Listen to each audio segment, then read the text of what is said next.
Howdy, howdy. We are live on a Friday night, and we have a fun topic to talk about tonight, the future of Star Trek movies, since there's not much happening in the way of TV right now at the moment as we await the final season of Lower Decks. But I thought it would be a good time to talk about what's going on with the Star Trek movies. I think there might be some development there very soon in the coming months, what with the arrival of Section 31 on Paramount Plus, and who knows what else. And I'm lucky enough to be joined by Rachel and Joel tonight. So I see there's already several people in the audience chatting away, so we can go ahead and get the show started. I'm Fathery. I'm Rachel. And I'm Joel. And this is Tex-Trek.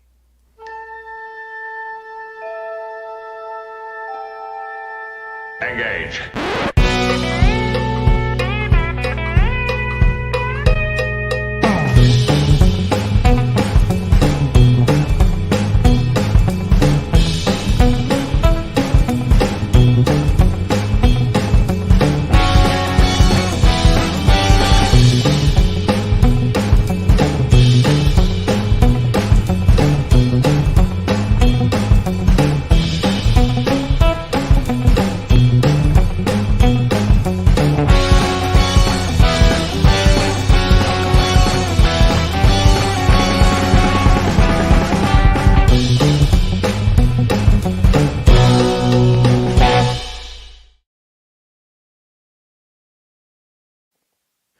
Welcome back aboard the Starship Texas for the 302nd installment of the Tex-Trek podcast, the home of Star Trek fandom from deep in the heart of Texas, where we take a deep look at Star Trek old and new. And tonight, we are talking about the future of Star Trek movies, specifically the Section 31 made-for-streaming movie that's coming out soon, and what that means for possibilities on Paramount Plus. Also, the proposed Toby Haynes directed Star Trek Origin movie, and if it ever happens, they keep talking about it, but I guess there's still possibilities for a fourth Kelvin movie at some point. But before we get into that, I do have a little bit of housekeeping.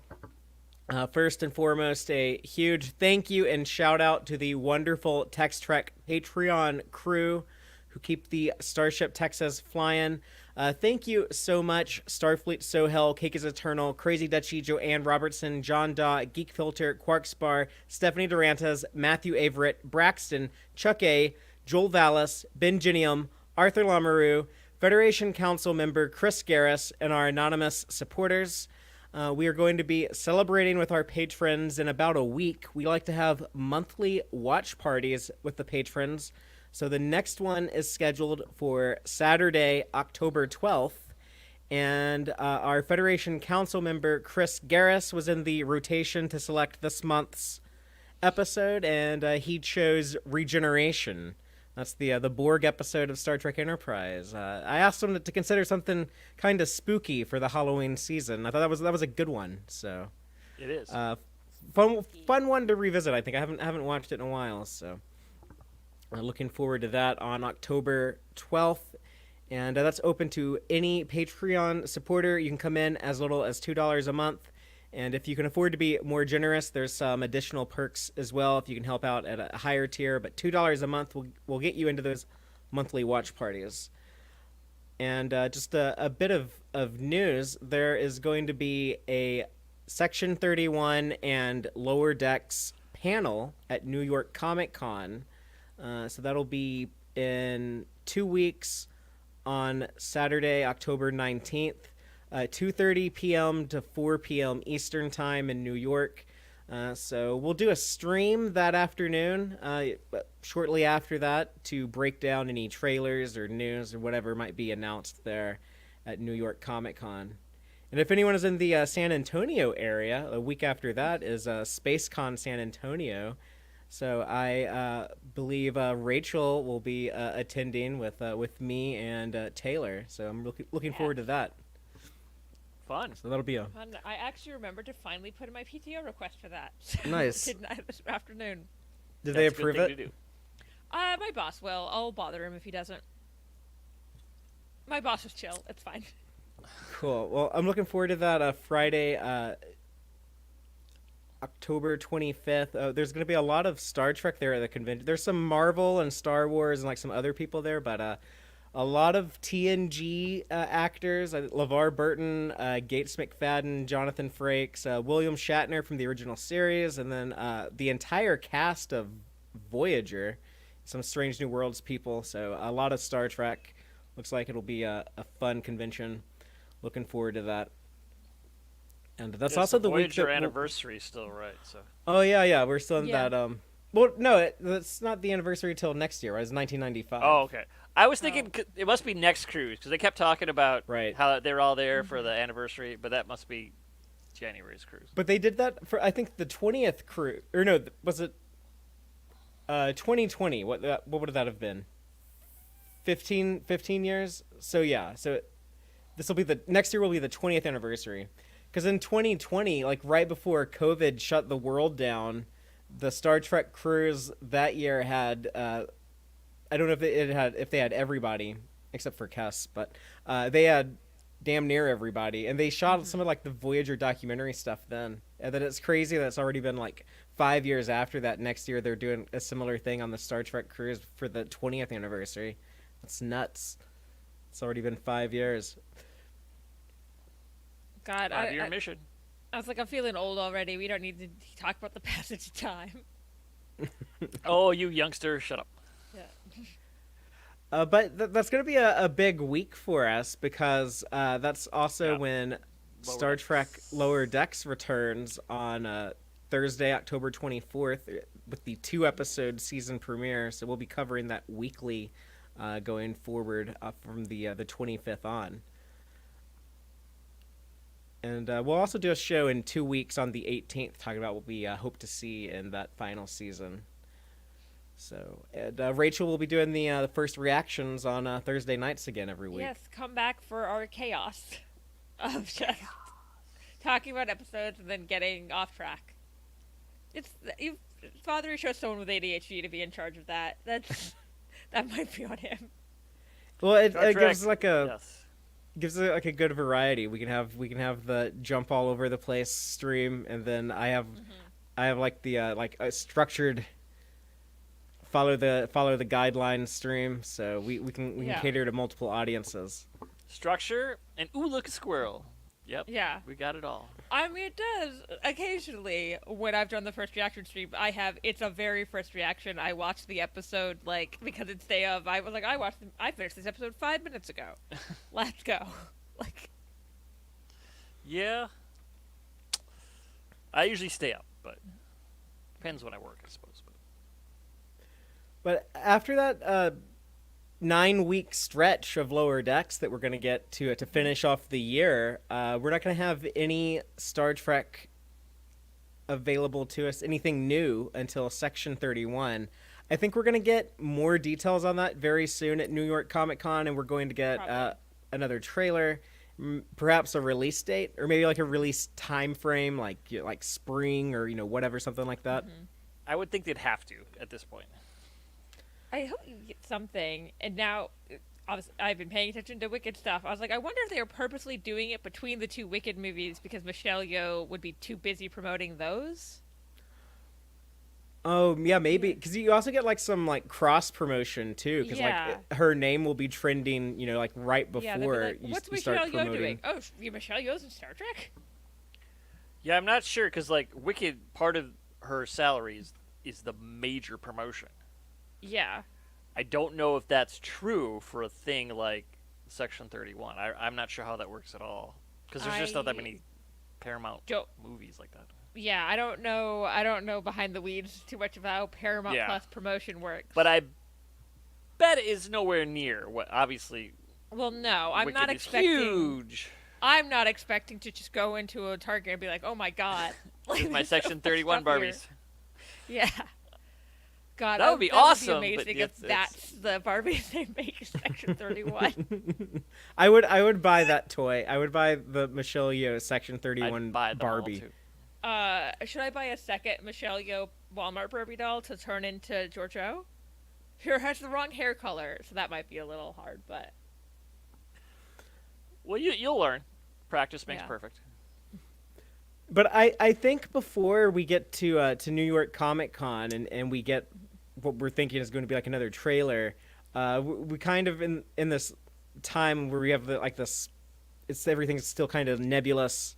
I think there's some, at least me personally, like I have some fears and concerns about Section 31, but I also have some things that I'm really excited and hopeful about, like the time period. We're suspecting that this is going to be in the Lost Era, with the inclusion of Rachel Garrett. So I think that's really cool to start exploring the early 24th century and kind of, what was going on in between Star Trek VI and Encounter at Farpoint. My concern is that, especially now after I just wrapped up Deep Space Nine again, my 47th, 48th, however many times I've watched it, but my latest rewatch of Deep Space Nine with Taylor showing it to her, and the Section 31 stuff we get in those final 2 seasons of Deep Space Nine, I love that idea of like it's not an official organization. Section 31 is not like an official part of Starfleet. It's just like some people doing off the book stuff secretly, and I don't want to.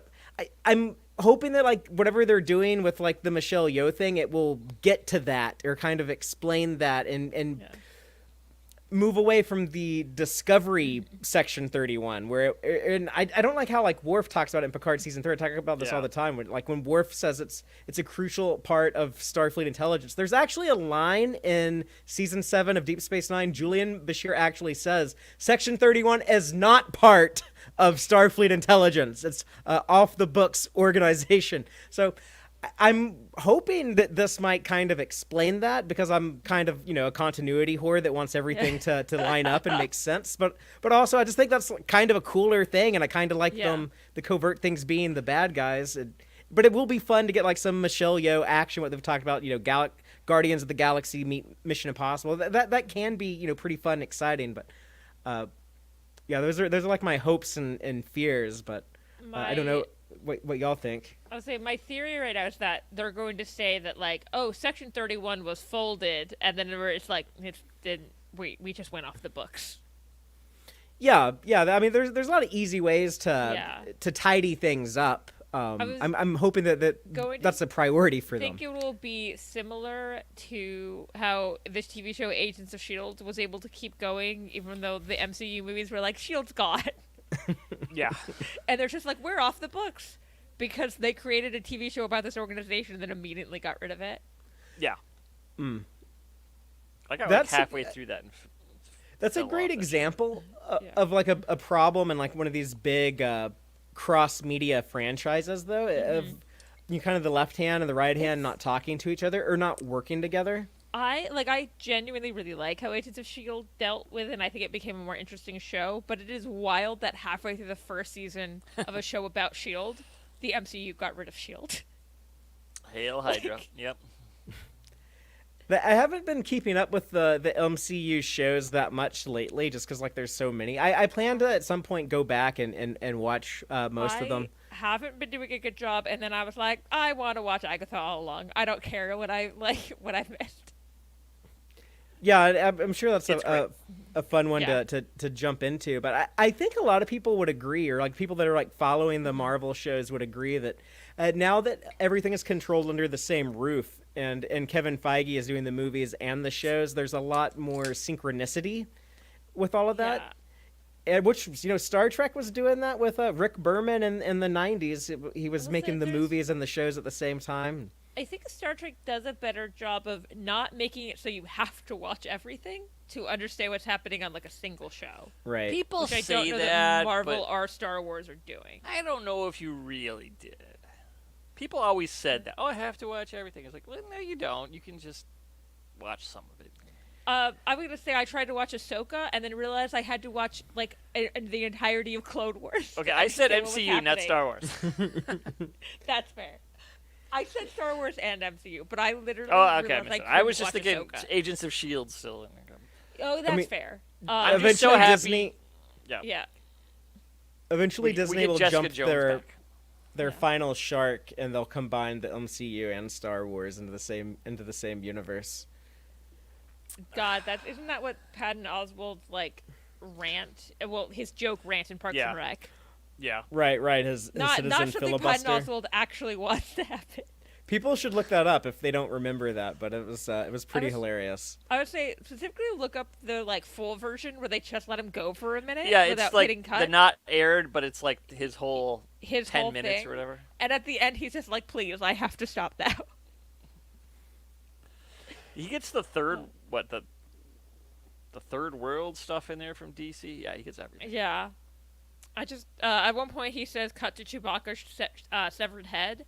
And my brother and his roommates and I would just say that to each other sometimes. Yeah, that should be the name of, I don't know, of something. Chewbacca's severed head, yeah. I'll use that as that'll be my fake account when I want to troll someone. I'll use that. Well, I just gave it away, huh? That's what I won't use. Star Trek account, Chewbacca's severed head. Yeah. But I am curious, Alex Kurtzman has talked about he wants to do more and more of these made-for-streaming movies, and he said, yeah, it's so much cheaper to, do one of these that we shoot for 6 weeks in Toronto than to do a major motion picture, so, but there's a lot of possibilities. I think the made-for-streaming format would be a great way to continue our 2 animated shows. Prodigy or Lower Decks would do great with a animated movie continuation.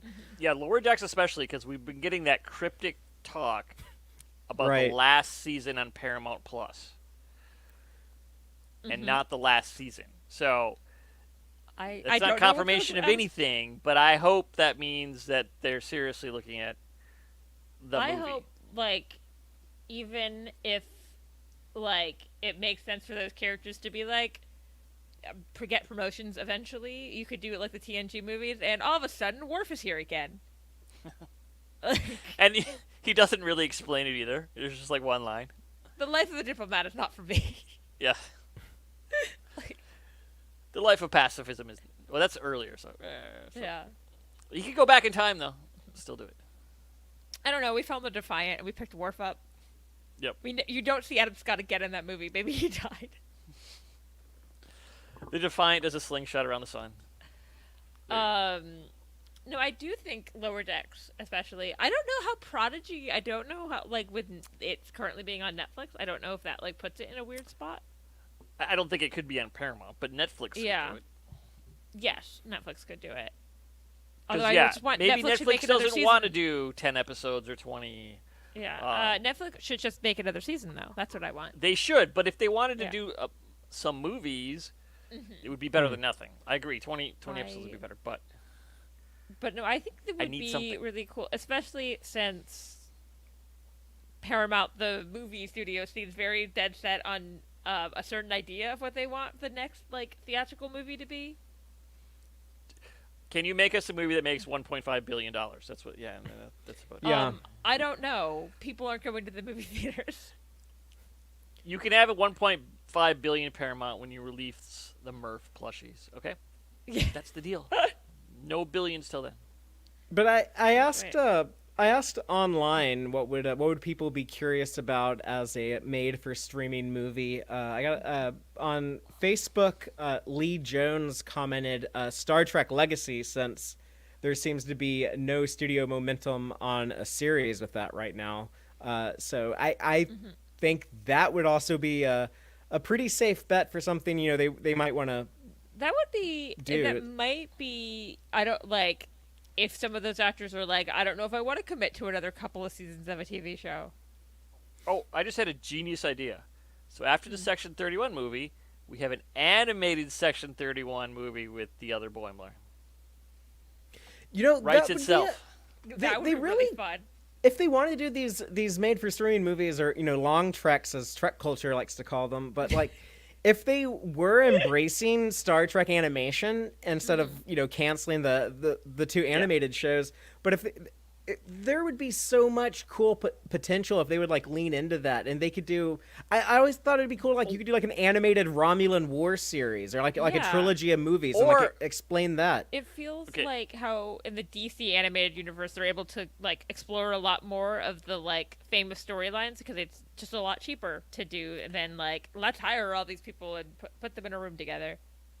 Okay, I thank the coffee beer, but apparently I have another genius idea for the trilogy of Section 31 movies. You have the one with Michelle Yeoh. We have the other Transporter Clone Boimler one. Yeah. And then you make an animated series, Section 31, and you hire Gazelle Animations to do it. The ones who made the TNG and Voyager in the animated series styles. Oh, that's fun. That would then be we have the capper. a TAS, and it would yes. be- No, that's- yes. Now, just for me, the third one should be like Bashir taking them down. In the past, in TAS animation style, yes. Yes, yes, animation style. And Garrick's another there thing- too. I don't know why, but they're both there. I keep talking about where eventually. they're on a date. So and then time travel happens. Oh. Yeah. You're gonna have to decide, Rachel, if they bring back Bashir. Do you want to see him with Ezri or do you want to see him with Garrick? But I guess both. I guess they could do that too. Yeah. Both. I don't know. That's a genuinely I don't know. Yeah, people comment and let us know if you have feelings Both of are who fun. you ship Bashir with. Let us know. I am just gonna say there's a lot more fan fiction for him and Garrick. There's also only one season of Ezri. But I think what would be a great long trek would be like a young Garrick movie. You know, like you could yes. bookend it with Andy Robinson as Garrick, and then have like a younger actor play him in like the middle, and just have him like narrate it. Yeah. Even if he only wanted to narrate, because I don't know, when was the last time Andrew Robinson got in that makeup? But I think he would want to do it because like he talked Yeah. about like doing like the audiobook reading or no in the documentary and What We Left Behind when he kind of does like that little intro at the beginning explaining like, well, this is like the best we remember it, you know, like there's what's true, the lies or like especially the lies or whatever. But he said when he was doing that stuff, it was hard to get like 100% back into the character without looking in the mirror and seeing that makeup. So I think he would be like willing to do it. Maybe not for a lot of days, a series, but for like a made for streaming days. movie. Yeah.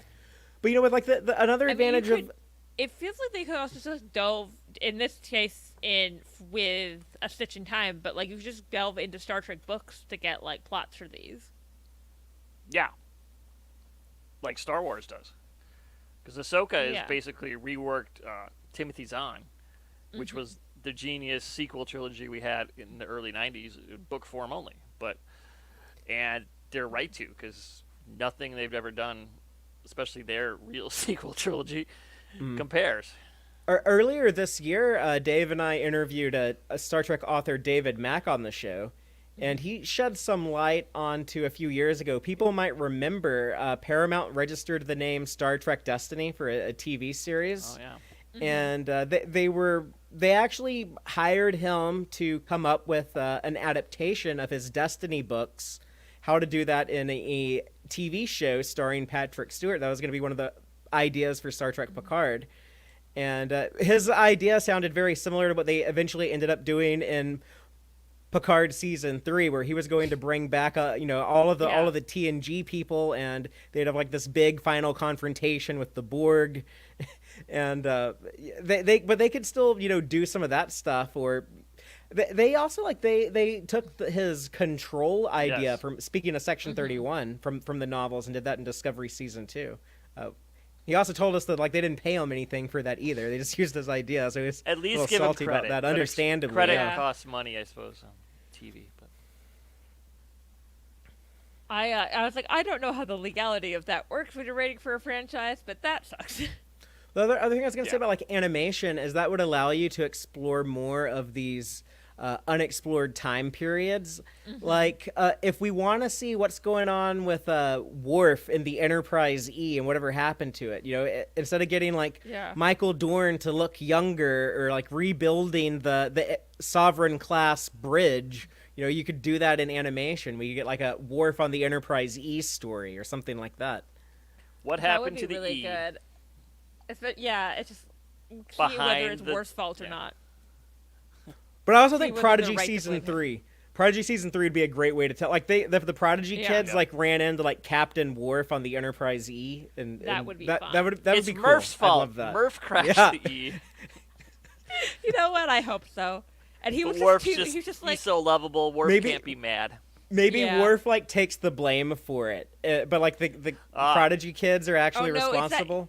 Oh God, what is it? The House of Moog takes the blame for a lot. The half I can't remember their name now, but the half tribble creature. Bribble.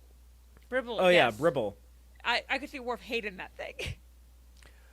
With half his sworn enemy. Yes. Yeah. No. That's why we need the story. We need to see Worf interact with Bribble, and then the kids end up destroying the Enterprise. Worf takes the blame for it, and that's why in Picard season 3 he says that wasn't my fault. You know, it like actually wasn't his fault. Mm-hmm. Did you guys read that? Now they can deal with it. Did you guys read the Patton Oswalt story in the last big Star Trek 500 or whatever it was? No, I haven't. I haven't read that. It's about I picked it up. Okay. But I need to read that. I'm really behind good. on my Star Trek comics. I mean, that one's just like a bunch of tiny stories, so that's fast. Yeah. But the comics are a really good example. Like the story that they've been telling of, Cisco coming out of the wormhole. Oh my God, so good. And that's something that it's easy to do in the comics where you pay an artist to draw it and you don't have to worry about, casting the actors. But it's just another reason why, like, animation... I know it would still be hard to get Avery Brooks even to do voiceover work, but a lot of stuff would work in animation that you wouldn't be able to do any other way. So I wish that Paramount Plus. Do we think like Sarah Lachlan would ever voice voice Benjamin Sisko as like? Because I feel like that could be a way to do it. Because I assume Avery Brooks is completely retired. I wouldn't and does not want to act anymore for whatever reason. To be fair, for most industries at his age, either you're retired. Yeah.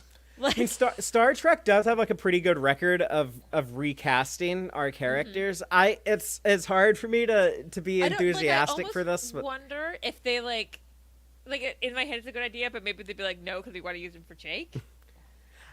Yeah, I would be open to just casting like a voice actor who could do like an approximation of Avery Brooks's voice though. Like I would be down to recast first, but then The one thing is, I swear to God, I was like, animated Avery Brooks, fine. I swear to God, if you try to like CGI his face on a younger actor, I will revolt. Oh God. Yeah, let's not do that. Disney can't make it work, and they spent who knows how much money. No, it looks. And then bad. the guy underneath looked just like Mark Hamill. I know. It was funny. People were like, it looks so real. I was like, it doesn't. That looks like a weird CGI Mark Hamill barely moving in the background of the shot. There's like 2 or 3 actors who look just like Mark Hamill. Like Sebastian, Sean? He could be an older one. Looks just like him. The guy underneath in the Mandalorian, the person they hired, just like him. Yeah. I do, even if it's not specifically in Legacy, like something in animated, it might be easier for John Delancey than. Oh yeah. Well, just animation's easier, especially all these older actors. I was like, I don't want to run around and do all that stuff anymore. He still does films, I think, but I don't know about huge commitments to series.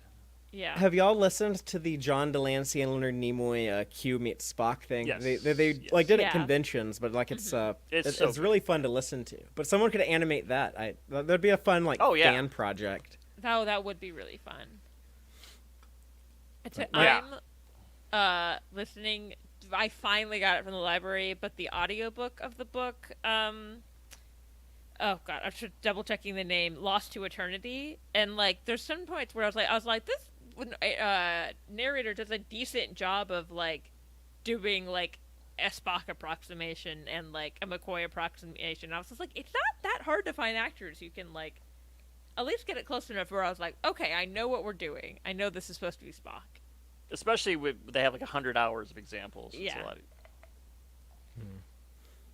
Well, if anyone has any ideas for something like they would want to see in a made for streaming movie on Paramount Plus after Section 31, comment and let us know. But I'd like to talk about the proposed 4th Kelvin movie a little bit. This is something that they've been trying to do since. Does either of you remember like the first time they announced a 4th Kelvin movie, like when that was, when they first started talking about making a 4th one?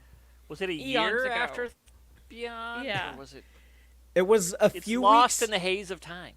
It was a few weeks before Beyond came out. They announced that they were doing a fourth movie. That's kind of standard, right? To boost the promotion for Beyond, but they had writers attached, and we've had so many writers and directors attached. Yes. So I want to talk about that because I went down memory lane last night and I just tried to refresh my memory on this stuff. But that first announcement, they had J.D. Payne and Patrick McKay were hired to write the fourth movie, and they had a director attached, a woman, S.J. Clarkson. I was excited about that because it would have been the first Star Trek film directed by a woman, and this was the movie that it would have brought back George Kirk. It would have had Chris Helmsworth. It would have been kind of like the Scotty thing. He was trapped in a transporter buffer and like the Kelvin debris, and you would have basically like Kirk and Kirk have like a father-son adventure together, and that sounded cool. And I love Chris Helmsworth as an actor. It sounded really cool, but apparently immediately fell apart with like paying people, especially Chris Hemsworth. Yeah, it fell apart. In by 2009, like he was affordable, but late 2018, early 2019, and they tried to like renegotiate with the actors and be like, oh well, we'll just pay you like a bigger percentage on the back end, but they didn't want to get lowballed. That was probably like your agent would probably kill you if you're like no, this is going to like diminish every offer you get in the future if you let them do this to you. Like you got to stand your ground. I feel like that's the thing. Like, oh, I'll take lower money. You don't do that for Star Trek. You do that for your friend's indie movie that they're making. Right. Yeah, not like this big corporate They product. do it if they got executive producer, they got final. You'd have to give them like all this other stuff. Yes. To even You need like all. It's like, but I mean, most of that casting director was great. Most of those Kelvin actors have very good careers now. Yes, that was good eye. Yeah. Yeah, good eye, but like that they get expensive after a while when you cast too well. Yeah, there really is a magic in like that Kelvin cast. Like J.J. Abrams is I don't think he's like a perfect director. I think he's got like a lot of strengths. I think he's got like a lot of weaknesses, but he is like really good at putting together like a cast that can just like take some material and make it sing. Like all those people had brilliant careers after that movie. I was trying to think of like anyone. I was like, no, they all are doing great. Like, the only one who didn't tragically died. Yeah, yes, exactly. And that's the only reason. Because Yelchin, he was Green Room, even for how short his career was, he's in some amazing movies. Yeah, he was for as short-lived. He's a very prolific actor. Really sad, but I mean that's great that he was able to leave so much and good stuff. Like I've never seen every movie I've ever seen with him in it. I always felt like he made that movie better. He was always like, oh yeah, that was a good performance. It really added something. Yeah. The other crazy thing though was that during those first few years after 2016, after Star Trek Beyond, though they also had. They were talking about that movie a lot. That would have been like this return of George Kirk, but there was also the weird Quentin Tarantino idea that was first announced in late 2017, and people still talk about that. It's like it could still happen, but it was never actually going to happen. Quentin Tarantino just went off. Yes, he'd be like, oh, that'd be fun. The best part was like, what do you think? Because he has one movie left of his 10, right? One, so. Do not watch for multiple reasons. One, if he's really only going to make 10, that his magnum opus should not be a Star Trek movie. No. And two, it wouldn't be good. Like, I don't think he was going to direct it, but I want to read the script that he hired Mark L. Smith to write. But like Mark L. Smith has talked about like hanging out with Tarantino, and they had kind of a writer's room set up to break the story, and they were like watching like old gangster movies to get like inspiration, because it was going to be a piece of the action. It was going to be like a Kelvin version of a piece of the action, but it was like Tarantino was going to make them like a Kelvin movie. Yes, it was going to be like Chris Pine's Enterprise goes to the gangster planet from a piece of the action, but it would be but then it would turn into like a Tarantino movie. And Samuel Jackson's on the planet now, so probably. Exactly.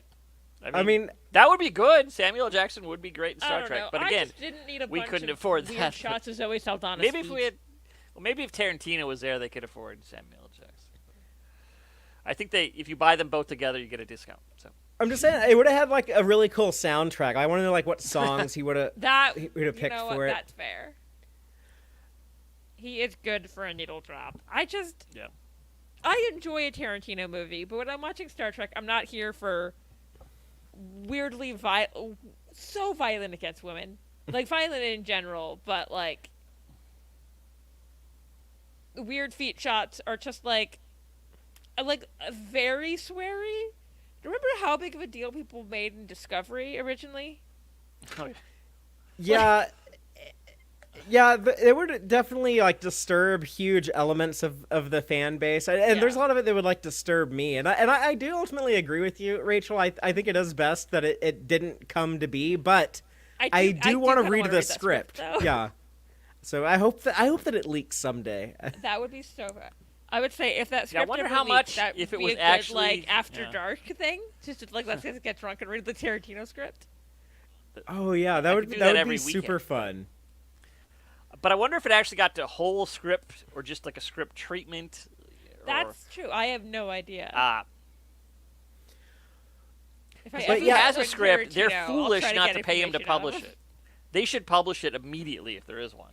Yeah.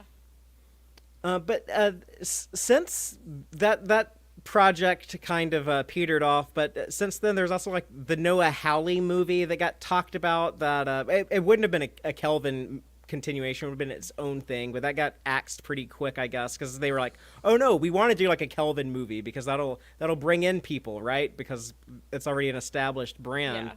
But then they brought on the director Matt Shakman, who did WandaVision. Now he's off doing Fantastic Four because it took them so long, and they had a script. They're just like, well, we can't get like all the actors together, and people feel weird about doing it without Anton. And I don't know if there were.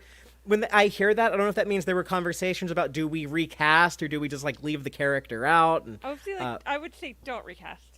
Yeah, just my have solution, him. Yeah, do have him on another ship. Just say he's serving on the Reliant, and then it's like, oh yeah, it's kind of like Wrath of Khan. He transferred off. Good for him. He's doing great for his career. He's first officer, whatever. Mm-hmm. But now they announced this year that new writer Steve Yockey is now writing on this fourth Kelvin movie. I wonder what the price tag is so far for all of these scripts. That is a great question. Didn't they do that with Star Trek 2? That part of the budget was like the motion picture scripts. Yeah. Or was that what it was? They had part of the budget was just years and years of scripts and new scripts, and then. Yeah, and with like Superman Returns in 2006, there were so many like failed like Superman movies in development in the 90s. So like that kind of all gets added up to. Somehow Superman Returns is what they went with. Fascinating. I don't really not the Superman Kevin Returns Smith that one. much. They should have done the Kevin Smith one. It's a fun. I don't know if that would have worked or not, but it would have been better. I don't know if it would have worked, but I think it would have been more interesting.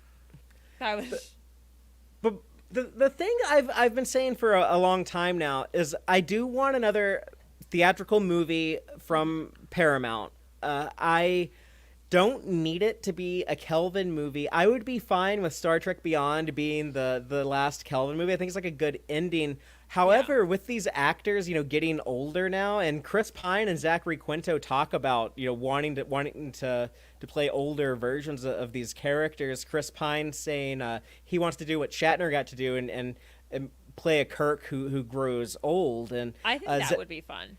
Zachary Quinto is just talking about how, we can like do these when we're in our 50s and 60s, but it's like we got to actually like get together and make a movie, y'all. But my favorite thing is every now and then when they'd be like, it's gonna come out soon, and someone would ask Chris Pine in an interview. Chris Pine is like, I have no idea what anybody's talking about. Like, I'm here to promote the Dungeons and Dragons movie, and I don't know what Paramount is talking about. There's been more than one news cycle where they said that, I think, too, at this point. Yeah.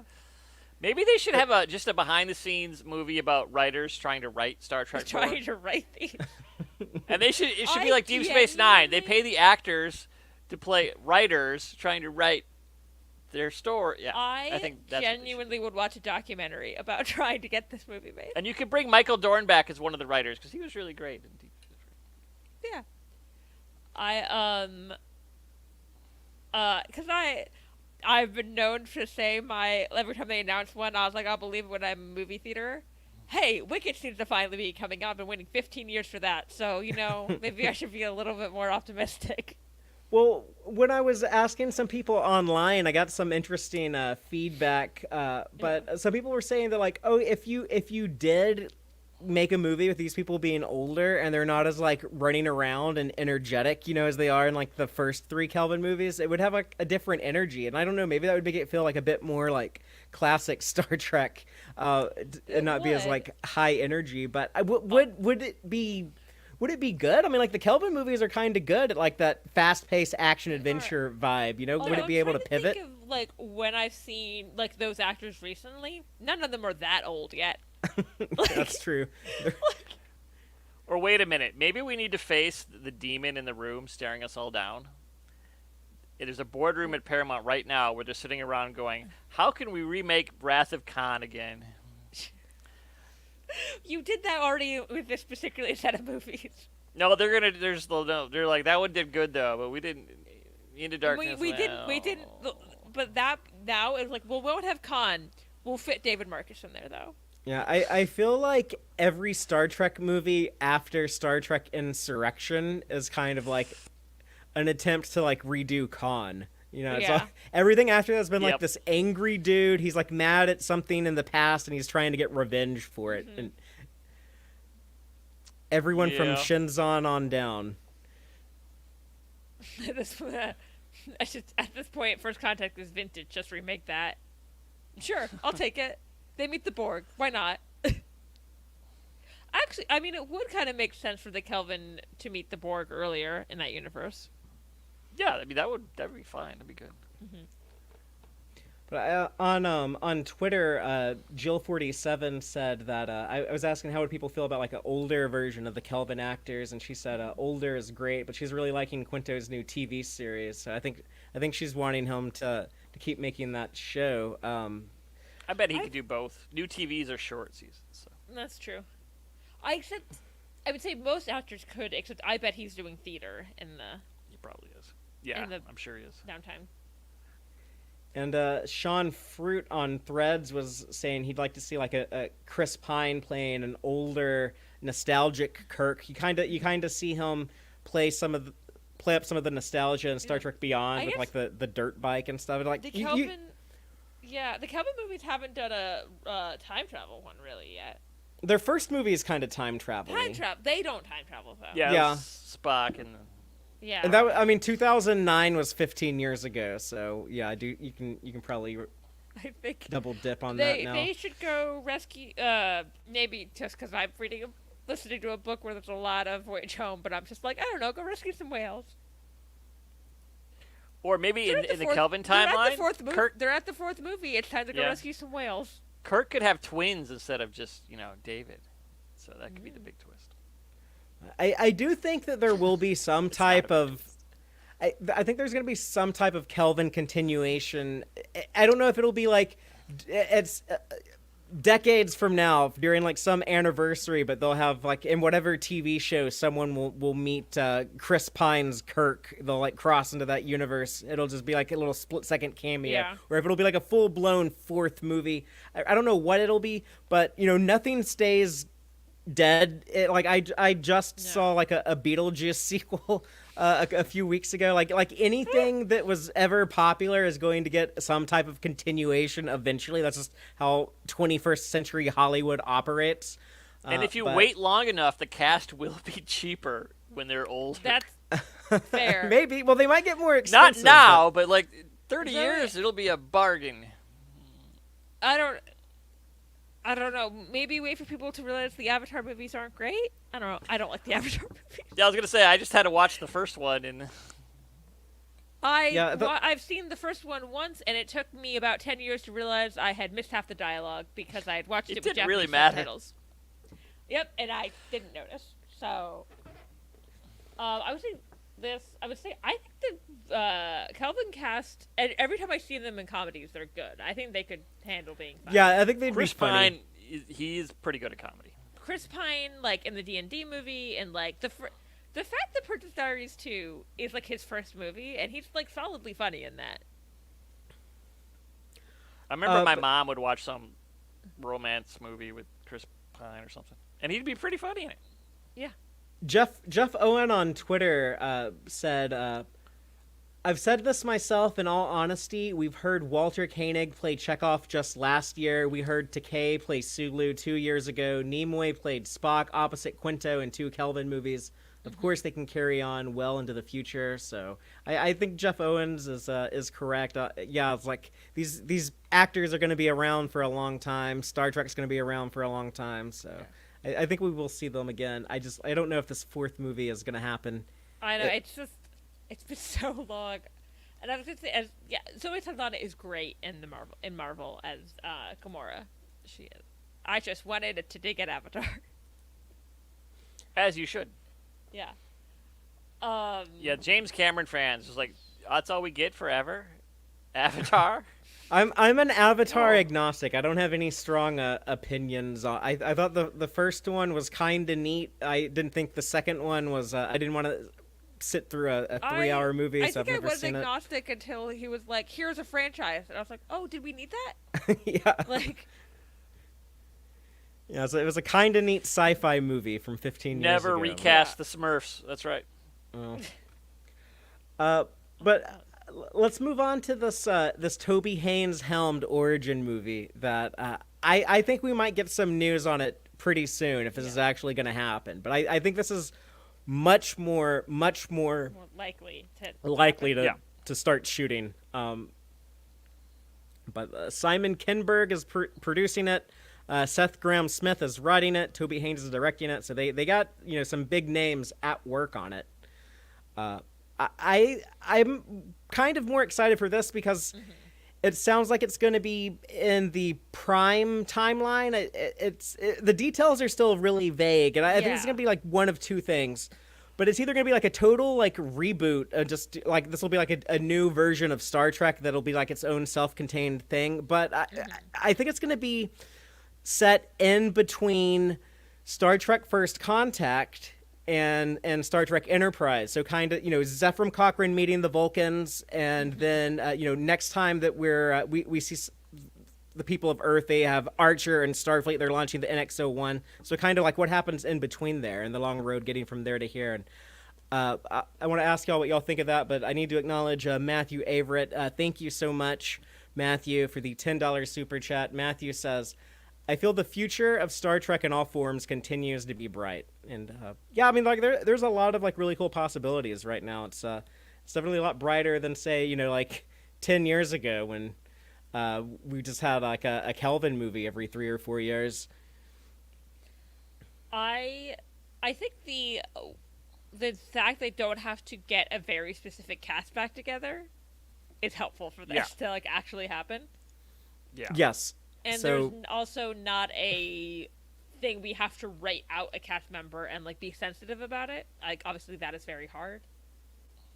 Yeah, it's going to be a lot easier to get the band together for this. Mm-hmm. And I think there's also the fact that it would be set much closer to modern day. Yeah. I think I can imagine like promoting this movie. Like you see like the trailers and you show like some modern day Earth stuff, and then like World War III explosions and stuff, and then you show like some clips of like Star Trek First Contact and Zefram Cochrane meeting the Vulcans. And then the idea that like I think it'd be fun to go with here is Doug Drexler, who we interviewed on the show a few months ago. He had an idea for Star Trek Enterprise. He thought it would have been kind of cool if like, what if like instead of opening with we're buddies with the Vulcans and Enterprise, what if instead it's like, oh, the Vulcans made first contact with us, and then they said, okay, we'll be out here in the stars, say hi to us, and then you tell the story of like humanity going into space to find the Vulcans and reconnect with them, and make it kind of like a big deal, just like get like that.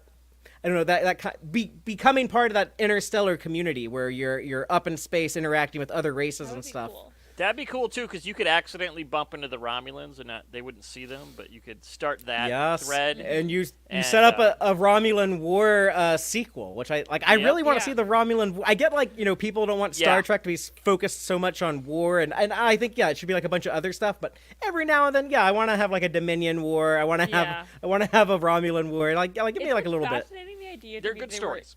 That they were at war with Romulans and never saw them. Although I think like you could do a thing where at some point they do see a Romulan, but like very briefly, and they just think it's a Vulcan. Well, yeah, you have like their helmets. I love like the TOS helmets that Strange New Worlds brought back in A Quality of Mercy. Yeah, those look good. Yeah. I don't think it necessarily has to retcon all of Enterprise. It just happened before. They're just not at that point yet. But there are two snippets of information that we have on this movie, and that's really it. But a while back, Variety reported, quote, rather than the alternate Kelvin timelines, started with 2009 Star Trek, this would be set in the aftermath of humanity's first contact with aliens. So that to me sounds like it'd be like, okay, it'll be set like right after Star Trek First Contact or shortly after. And the Hollywood Reporter said, quote, the project is said to be decades before the events of the 2009 movie. It was directed by J.J. Abrams, likely around modern times. It is said to involve the creation of the Starfleet, it says the Starfleet, and humankind's first contact with alien life. So I think what I'm saying, like that kind of like that Doug Drexler-y idea, I think that might be what they're going with here. I think that's interesting. I would be pretty excited for this. I think just because I could see them wanting to have more of the like what we know of Star Trek. I feel like there might be like a time travel element or something from like the Star Trek we are more familiar with will like pop in. And then we go full all Vendorian sequel too. Aaron in the live audience is talking about the Kzinti, and before the movie First Contact, our first contact was with the Kzinti. There's that line in the in the Slaver Weapon about I think there's like 5 conflicts over the last however many hundreds of years or whatever. But if they could figure out a way to like somehow shoehorn some of that stuff into a timeline and make that make sense, that would be super cool if they could pull that off. Go pay Larry Niven right now. Get the rights. Yeah, it'll be easy to deal with him. Let's get some Kzinti like in Star Trek soon while he's still alive and healthy and is able to like pick up the phone and be like, okay, I approve of that. Like they got that mention of Kzinti in Picard season 1 when Riker's talking about like had to install shields because of the Kzinti. Yeah. It's like they just called him and he was like, hey, can we say this? And he was like, sure, I don't care. They sent him some flowers or something. Yeah, it was all good. Yeah, and his Niven stuff about the Kzinti that he wrote, it's great and creepy. I mean, the creepiness you could go wherever you want, but yeah, it's really fun. The Kzinti stuff's really fun. There's all this stuff too about they defeat them and then they would smile at the Kzinti, because to the Kzinti that's showing your teeth, showing that humans are predators who beat them, and it was just like it was so much fun. Yeah, there's like pretty much everything I know about the Kzinti I know from the Slaver Weapon. I love that episode. But even just in that 23-minute episode of the animated series, it feels like there is so much world building. Like Larry Niven has just thought out like so much detail about that culture, that alien race. We're talking about like that for a lot. Ringworld is just there's 3 books and it's so full of not just there's a Kzinti who his name's Speaker to Animals because he's the one who talks to humans, and there's all these other cultures and this stuff, and Star Trek has done Lower Decks. We went to a ring world that's straight from him, and there's all this other stuff too, and then there's the puppeteers. There's all this other stuff, luck viruses, and like it's insane. Luck virus might have been Red Dwarf, but there's almost something exactly like it in Larry Niven. But it's one of those old school sci-fi novels that is like every 2 pages has an idea you could make a whole book about is just really dense.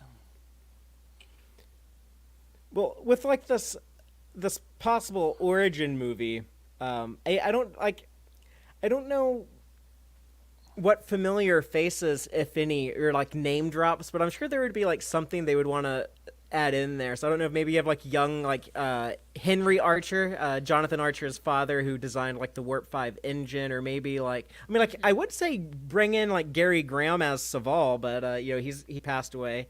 Yeah, the Vulcans are easy because they live so long. Yeah, I mean, I guess Zefram Cochrane should still be alive, right? Yeah. You could even have it as like maybe we see when Zefram Cochrane like takes off into space because he just like took off one day on his own. He just like rode off into the unknown. So I'm leaving for TOS. Bye. Yep. Bye. I'm gonna look way younger for some reason. Yeah, they already recast Cochrane, so we may as well do it again. Right. Well, I mean. I was like... James Cromwell's a pretty good actor, though. I'd bring him back if we can. Well, yeah, but if he's supposed to be younger, I mean... But I suppose if he's going off, you could. James Cromwell... To be honest, I don't know exactly how old James Cromwell is in First Contact. He looks younger in First Contact than he does in the TOS episode. Yeah, because the creature... they say that in the episode. It's like, it like restored him to like a younger body. Yeah. So. That's why he didn't die of old age, because, he's been there. Yeah.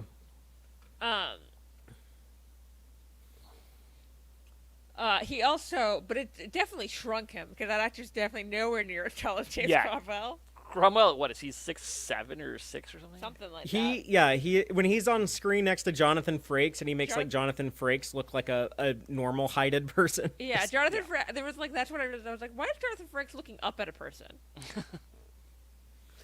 Every once in a while.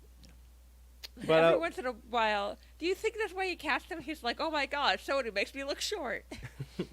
Well, at one point they wanted Tom Hanks as Zefram Cochrane, which I think that would have been great, but... He's obviously a great actor and can do it, but... He was, like, on top of the world in like, 1996. That would have been, like... expensive, right? Yeah, I would think. That would have been, like, right after Forrest Gump and Apollo 13. Yeah, they might have thought his star power would right after recoup. his 2 years in a row winning Best Actor? Yeah, somewhere around there. Yeah. Because it's for Philadelphia than Forrest Gump, right? In 2 in a row Oscar wins? I think so. I don't remember if those were back-to-back years, but... I'm pretty sure Forrest Gump was 94, right. and then Apollo 13 was 95. But, Wayne Voto on Twitter was saying that he would hope that an origin movie would center around the NX-01 crew and Trip. And I don't think it would have like the NX-01 crew, but it'll have whatever was the actual first Starfleet ship. Like they'd have ships before the NX-01 Enterprise. That was like the first one with like the Warp 5 engine, but I don't, you could do like a crew, like you could, the actual first Starfleet crew, like the first group of officers. There's only like 20 or 30 of us and we're on like a little ship or something like that, like the beginning Centauri of Starfleet. Yeah, or just something like kind of, just getting to like the next solar system or something like that, and really kind of like ground it and connect it to modern day to kind of make it more new audience friendly. They should just do Apollo 13 with the first, warp 2. Yeah. I was kind of like Earth, we have a problem. Hey, we could cast Tom Hanks now. Tom Hanks could be like, he'd be like a great captain. Imagine him as like the first Starfleet captain. There we go. I have Googled it. I was correct. Consecutively, Philadelphia in 93 and Forrest Gump in 94. He won Best Actor. Mm. Oh, Forrest Gump. I was thinking Forrest Gump was 95. I remember it was the end of high school. But Benjinium in the live audience is saying something interesting about the prequel origin movie. He says, "I wonder if it will bank on the success of For All Mankind." And I love For All Mankind. It's a great show. I haven't seen the latest season, but I need to. From All Mankind is like really good, but is it like mainstream popular enough for like a movie to be like banking all the success on it? It could it might be able to like conceptually like borrow some ideas from that of like what works, what looks good. The way that Apple advertises nothing, so no one knows what's on there. We may as well take advantage of it. Yep. Yeah. And you can't buy it on start Blu-ray. rumors. It's a Star Trek prequel. We rented it. I wish I could buy For All Mankind on Blu-ray, and then I could loan it out to my friends who don't have Apple TV, who I know would like it. Or just like All Mankind would look, because like when you're watching something on Blu-ray and not having to do whatever streaming, it looks like a little better. And I think For All Mankind would just like would look really good. Oh yeah, totally. Yeah, like I would love to, I mean, Apple TV 4K is pretty impressive, but it's still gonna have like some compression. I would much rather watch it off on a physical media. I hate this like being like the post physical media world. I love the show My Adventures with Superman on Max, and it didn't even get a Blu-ray release. It only got like a DVD release. That's if you're going to choose one at this point, why would it be DVD? I guess because like more people buy those still. It's like in some countries Blu-ray isn't popular. Yeah, just cheaper. I don't know. I feel like mostly if they're bothering buying physical media anymore, they buy Blu-rays. Yeah, I buy DVDs out of the bargain bin or whatever. Yeah, I mean that's because it's $5 or whatever. Yeah, I buy DVDs if I wanted the movie, bin, or if they never had a Blu-ray release. Yeah, I don't get it. Another interesting tweet that I got when I was asking people online about this movie was April, who says, depends on what this movie would be, but she goes on to say, depends what they're going for with the actual plot and setting of the movie, but Haynes is a really good director, so the fact that he's attached to the project is promising at least. Just a little about Toby Haynes. He did, I really like him because he did that really cool Star Trek episode of Black Mirror, where I feel like he kind of invented the look and the aesthetic of Strange New Worlds, doing the cheaper budget British sci-fi show Black Mirror. But and that's supposed to be going forward, the episode sequel to that, isn't it? Right. Yeah. So that's getting a continuation in an upcing season. It of will Black beat Mirror. Star Trek 4. yeah. That'll get made before the fourth Kelvin movie. But Toby Haynes has also gotten a lot of praise in recent times because he was the main director on the Star Wars show Andor, which I love the look of that. It really captured that kind of like 1977 gritty real world vibe of the original Star Wars film. So he's really good at those specific aesthetical looks with what I saw in the Star Trek episode of Black Mirror and with Andor.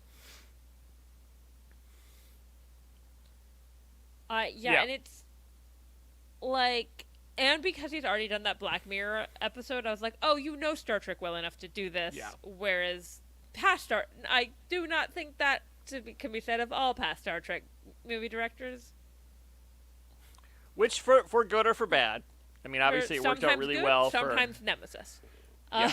Myers and Bennett did fine not being Star Trek fans beforehand, but yeah. Matthew got it. In the live audience says, they've also made 3 Sonic the Hedgehog films in the same length of time or shorter. Paramount has no faith in Star Trek as a film franchise. I wish it was not so. And I don't think it's a question of like not having faith in it. I think it's a question of like they're not sure like how to make the movie that they want to make. They want to recapture that idea of what they want to make. I guess that is a bit of like not having faith in it, because like they're determined to recapture the thunder of the 3 Kelvin movies and something that would be like a big $1 billion blockbuster. And I guess they don't have anything that they've been, because they've been wanting to get those Kelvin actors back together. That seems to be like the only thing they wanted to green light. This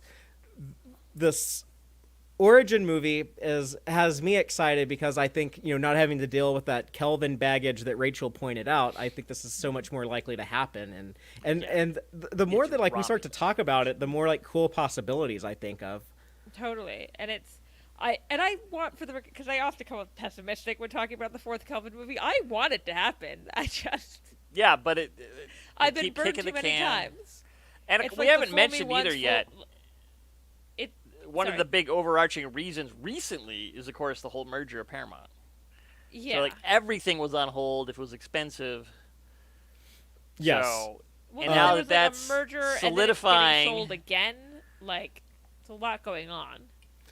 Yeah, and the studio heads of Paramount Pictures changing, and they were, it was kind of a bit of a revolving door. Different people like right now, there's not like a Paramount Pictures. I guess Ellison's in charge now.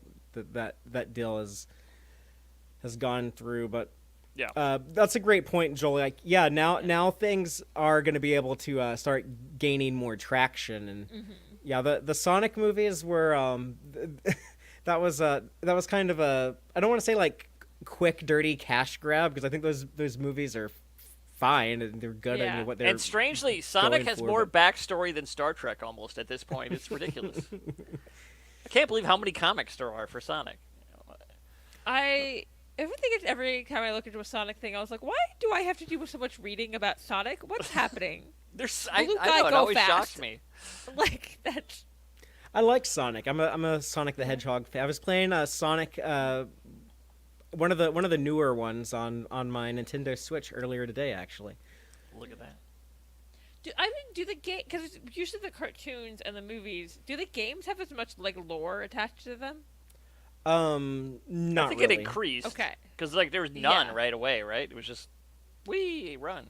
But Yeah, the bad guy is capturing the woodland critters and has Yeah. mean robots, and the you run original around Sega. to, And you go fast. yeah, you go fast. Makes everything better when you go Well, because I fast. remember playing. you the know, games, that's a watching lot my like a brother play little the purple games. guy I know. Yeah, and then seeing stuff with the movies and the TV shows, and I was like, wait, how Wait. much do you have to know about Sonic? I wonder if Dahl has some Sonic DNA in that smorgasbord of his, and that's why he likes to go fast. It was part of Yeah. the Paramount umbrella. He could have like some Ninja Turtles and SpongeBob and all kinds of stuff. You know, anything that's on Paramount Plus. There's a put Rugrat somewhere in there, maybe Reptar. some Optimus Prime, have some Reptar. Autobot DNA in there. I don't think Autobots have DNA, but that's okay. Strangely, they do, just for this. They're like, we don't even know how that got in there. DNA, roll out. I can't do the voice, but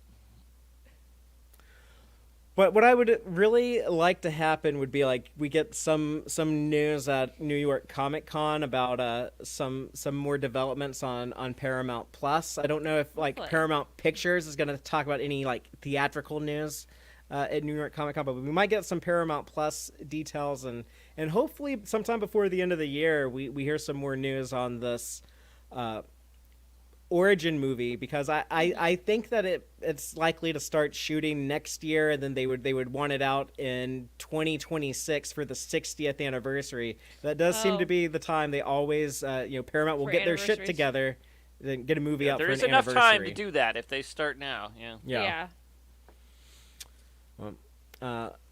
Only Good. time That'll will give tell. me a year after the second Wicked film if they merchandise the hell out of this too. Just get some, save some Just money. buy the Wicked merch that doesn't sell and rebrand it with some paint, and it'll be better than nothing. That's not Alphaba, that's an Orion. Yeah. Let's glue some antenna on. Yeah. And there's a lot of cross franchise potential with some of the Star Trek creatures. So that would be some infinite diversity and infinite combinations. I'd Yeah, be they should curious do what people out there think about like what they would want to see in a new Star Trek movie. So if anyone like has like any ideas, please comment and let us know. But I think that'll wrap it up for tonight's discussion. Just to remind everyone, we will be back in 2 weeks talking about what we are hoping to see in Star Trek Lower Decks Season 5, and then we'll be back to weekly coverage of Lower Decks for the final season. And until next time, oh wait, I was going to never mind. I'll just save that. I was going to announce something, but I think it'll actually be better if I hold off on that. But stay tuned So for some. we're teasing the tease. Look at that. Yeah, we're There we teasing go. the tease for some. It's some like when big they news put to out come. like the trailer's coming tomorrow. Yeah, the trailer for the trailer. that's what I'm Announcement of doing. upcoming trailer. Yeah. So sorry to leave everyone on a tease, but come back. It'll Leaving it'll them be worth it. wanting more. That's right. Yeah, there you go. Until next time, as always. Thank you so much, Chris Garris, for that $10 super chat. We really Sneak it in appreciate on the end. Yeah. Nice. Chris says, a great discussion this evening. Well, thank you, Chris. Thank you. And thanks everyone else for watching or listening. And until next time, as always, live long and prosper, y'all. Listen to the Tex-Trek podcast through Apple Podcasts, Google Podcasts, Spotify, or at tex-trek.com. Like us on Facebook at facebook.com/tex-trek. And follow Fathery on Twitter at TXTrek. Please support us by liking our videos and subscribing to our channel on YouTube. Thank you and take care.